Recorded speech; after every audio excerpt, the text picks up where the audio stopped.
From the very beginning, the iPad was designed to be very powerful, very capable, but also remarkably simple to use.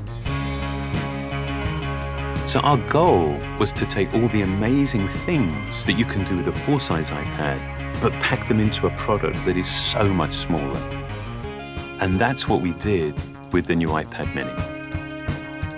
One of the things that makes iPads so incredible is that there's almost no end to what you can do with it. So when we decided to make the iPad mini, we wanted to make sure it had all the features that make iPad so magical. We began with a display that has the same resolution as the iPad 2. So all your apps and content look and work the same way. And at 7.9 inches, it's small enough to fit in one hand, but it's still large enough to give you that rich, immersive iPad experience. It has a dual-core A5 chip for fast, fluid performance, both FaceTime and iSight cameras. It gets a full 10 hours of battery life, and it runs more than 275,000 apps made just for iPad. These aren't scaled-up phone apps. These are powerful apps that take full advantage of iPad mini's beautiful display. You can access all your favorite music, movies, and TV shows from the iTunes Store. 1.5 million books on the iBookstore, and over 5,000 magazines and newspapers on Newsstand.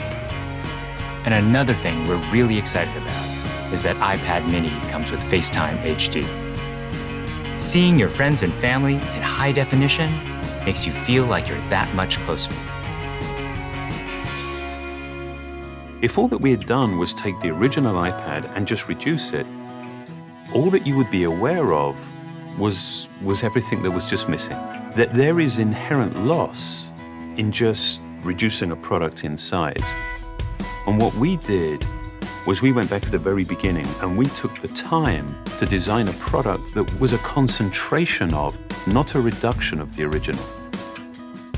We felt strongly that 7.9 inches was exactly the right display size, but it became clear that we had to reduce the width of the borders so you can still pick it up and easily use it with one hand.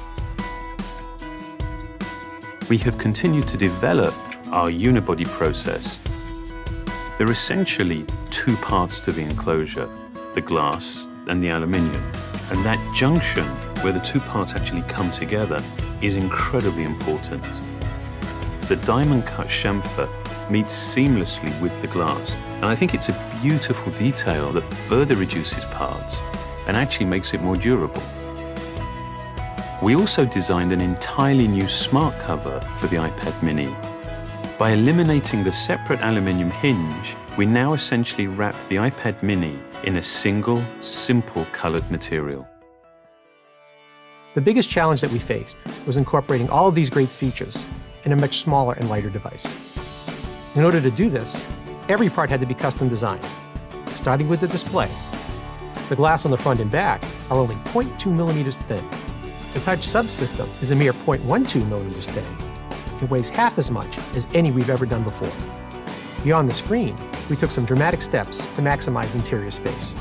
It has the largest and thinnest single-cell battery we've ever designed.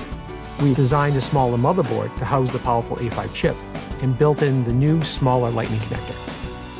We also redesigned the iSight and FaceTime HD cameras, and they allow you to take amazing photos in HD video. We've been able to build all of this technology into a device that is only 0.68 pounds and 7.2 millimeters thin. All of these efforts combine to make a product that is incredibly thin and light and has absolutely remarkable levels of fit and finish. And I think the result is an extraordinary iPad, one that will be used in so many different places, in so many different ways.